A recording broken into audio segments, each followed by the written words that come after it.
everyone. Hello. I see familiar faces. It seems like we talk often. And so hi to friends of Tulsa Public Schools. Thank you all for your patience. We just finished, as you all did, hearing from State Auditor Byrd and had an opportunity to take a little bit of a water break, and here I am. So thank you again for the time to be here. Want to just start off by saying that one of the things about the leadership within Tulsa Public Schools, and as a superintendent, we welcome feedback. We welcome the ability to exercise what we call continuous improvement. We have a goal to become an exemplar district in the state and an exemplar district in the nation. In order for us to get there, we've got to shore up our practices, make sure things are done appropriately, make sure that we continue to work towards all of our processes, fiscal controls, and transparency being in place. And so we welcome that information. It's been a 2.5-year journey for us. And so to get that data and that information today was welcomed, because we have wanted to see what exactly it is that we need to continue to do to improve. And so we'll just start there. Welcome.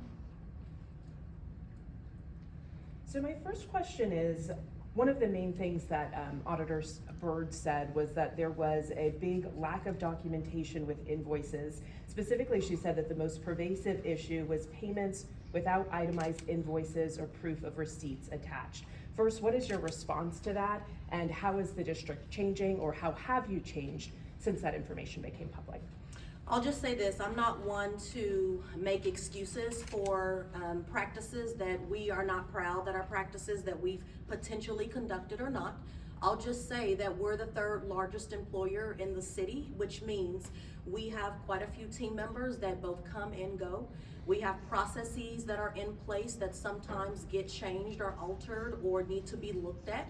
And we, again, if there is information that they're showing that we need to do a better job in the area of fiscal transparency and how we are conducting our invoices, procurement, all of our materials and information around our finances, we welcome that change. One of the things that Senator Byrd mentioned is that, State Auditor Byrd, mentioned was that we have known a lot of this information for quite some time. On the contrary, we have known some information, and as you know, during the monthly board meetings where I've presented to the Oklahoma State Department of Education, I've kind of given like a little bit of information every time around our fiscal controls, our financial transparency, things that we're changing, things that we're enhancing, things that we're doing better.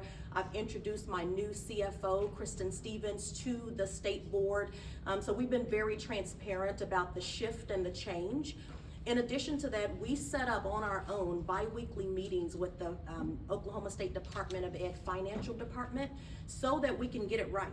We wanted to know exactly how do they want us to document things, what are some of the best practices in the state of Oklahoma that we can emulate off of those districts, show us examples of what it is that you would want to see. Come in and look at all of our documents and show us and tell us what to do better. So again, we initiated that relationship. And so having said that, we have put in so many various things that we're really proud of. We've purchased an AI program that can detect fraud, because as you all know, we all can take a little bit of extra eyes and help. And so we're utilizing that software in order to do that. We've added more details into the information that we share with our board around our encumbrance reports, our procurement information. We report even more to our board. We actually have a budget finance board committee that we meet with on a very consistent basis to keep those board members up to date on all the things that we are doing with our finances. There's several other things. We have hired an auditor who actually she actually works in our district to audit our practices and to report to me things that I need to be aware of, and making sure we have even more oversight over those processes and that work. When it comes to how business has been conducted prior to, I'm not gonna speak to that. I'm just gonna speak to exactly what I ensured happened under my leadership. A lot of communication about exactly how are we handling our finances, making sure that my CFO and I meet on a very consistent basis so that I can see a running log of how we are utilizing our tools, our information, our team members training, and all of those things.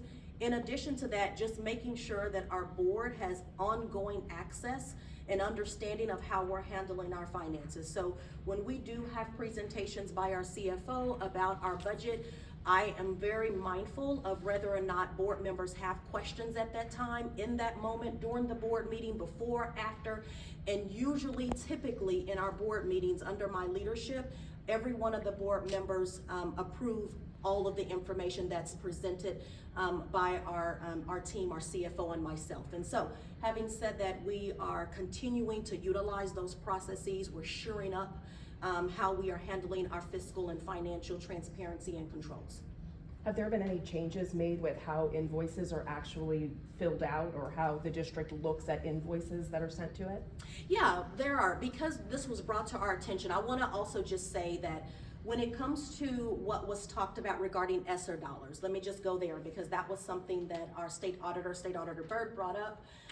One, I think she did double down on the fact that we did not misappropriate or misuse any of our ESSER funds. So I just want to stamp that. I also just want to say that what I gathered from the PowerPoint, because I want to make sure you're mindful that I have not seen the entire audit. I've seen the PowerPoint that was presented to my team, and in actuality, much of the information today was a little bit more than what had been given to me. So I was able to see more information and more examples and details as you saw that today. But that information that our state auditor provided to us, what we learned was that we know that there are some practices that we definitely have to continue to step in and shore up and monitor and bring oversight to. We also have to be mindful that as we get new employees, they have to be trained and retrained and then brought in under the way to do documentation properly. When it comes to our ESSER, I just want to also add that whenever we submitted those invoices for payment for ESSER, all of those things were taken care of by the State Department. We received those dollars that we submitted, or the invoices that we submitted for that, those things were handled at the State Department, and no one questioned whether or not we filled anything out incorrectly. So we wouldn't have known that it was not enough information on that documentation until we got this finding. Having said that, since then, we have given a lot more attention and detail to how we are actually submitting those documents. Much more information about exactly what we're purchasing, what is going to be the return on investment, exactly what will the dollars actually pay for. So our team has shored up those practices. So State Auditor Byrd kind of brought up this whole 9-month number that you guys have kind of known about this for 9 months. What did you guys know about at that 9-month point, and is that the same? I know you said that you got some more details from this today. What is she kind of referring to with that from your perspective? Yeah, so we've been in touch with 2 team members from the State Auditor's Office. I've met our State Auditor Byrd one time because I had not met her. I actually scheduled an appointment to meet her personally in her office. So I actually had a meeting at the State Department because, you know, I was doing monthly presentations. I was able to go to the next parking lot and go and meet State Auditor Byrd. That's the only time I've ever met her personally. The 2 individuals on her team are the 2 people that we have visited with on a consistent basis. Remind me once again of that question. She had brought up that you guys had known about this for 9 Yep, months. let me address that. So yes, the 2 team members from her team did come and actually sit down with me and my legal representative at the time. So when we were visited, it was not about at least 50% of what we saw today was not anything that was brought to our attention. We were told about fiscal responsibility, internal controls. We were talked to about the fraud that took place with Devin Fletcher. Those were things that were mentioned to us at that time. Other things that we learned about and you all learned about today was not at all presented to us 9 months ago. So what, if any, administrative changes have been made since this time? I know that we had an employee that stepped down over this past 2 weeks. Are these people that were engaging in this financial malpractice that she was talking about, do they still work for the district, or what do those changes look like? Yeah, so the change that I would want to call out would be, I have a new administrative team. And so everyone who worked on the team before the previous cabinet, there's only 2 of us, and we're in different roles. And so I'm superintendent, and then I have my chief of information and operations, and Joe Jennings. Having said that, one, we have a brand new team of chiefs in executive cabinet. Number two, within that, we have a new CFO. And so then many things are changing as a result of having new staff who come with new vision, new opportunity for change, a lot more more skill set around how to detect things like this. She happens to be a CPA, which gives us a lot of benefit around how to look for financial matters that could then not be appropriate. So that's great. In addition, we've added an auditor. I brought that up before.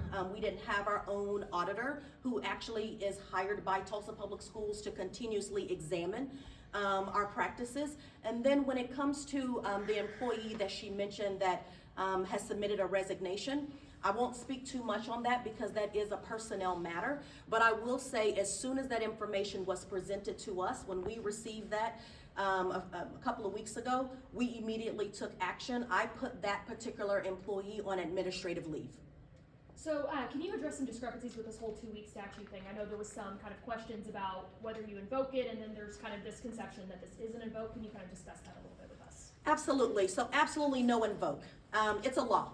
And so basically we were presented to the information, and let me just talk about being, you know, when State Auditor Byrd, referred to it being a little bit of an issue with information being received or we have emails that show that the auditors who work with us were appreciative of how we work with them.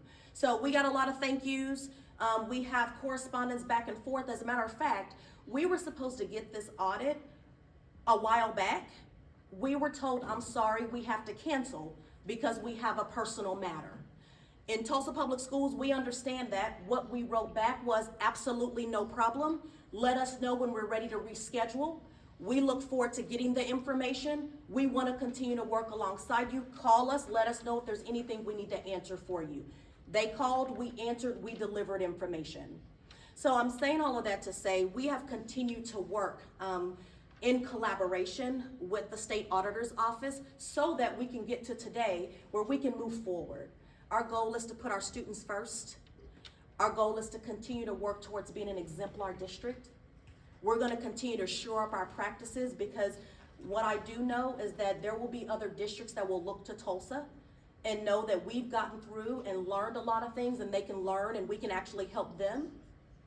We're going to continue to take feedback so that we can continue to do better, and we're going to ask for clarification on things that we may not fully, completely get or understand, and we need more clarity on those things. Gotcha. What, if you could release it, what is the name of the former CFO, and do they still work for the district? I'll just say the former CFO is no longer in our district. We have our new CFO. Gotcha. Mm-hmm. When you do finally get a chance to read the audit, will you be sending corrections, clarifications, et cetera, to the auditor's office as the facts warrant? Thank you for that question. We've already, from the PowerPoint presentation of the audit findings, we have submitted, because that's what we have, that's all we have. Right. We have submitted our questions and or wonderings and or inquiry and or artifacts to get the auditor's office to just take a look at and see if there could have been some maybe misunderstanding there, or we need some more clarity on some of these findings. So we've already submitted that. They have acknowledged that they've received it, and we will wait to see what happens as a result of that. So they've acknowledged receipt, but you haven't actually gotten a response yet. That is correct. Okay. We've also asked for the audit. So Kind of figured. Okay, so we put in open records for the audit, and we got an acknowledgement that that was received. We actually went straight to the link right after her presentation. The link wasn't ready at the time. It could be now. We know that a couple of weeks ago, you all had a chance to do a PowerPoint sit down with Byrd. Tell me, how much of today was a surprise to you? It seems like it wasn't all known to you all before we all sat through that about 30-minute presentation today.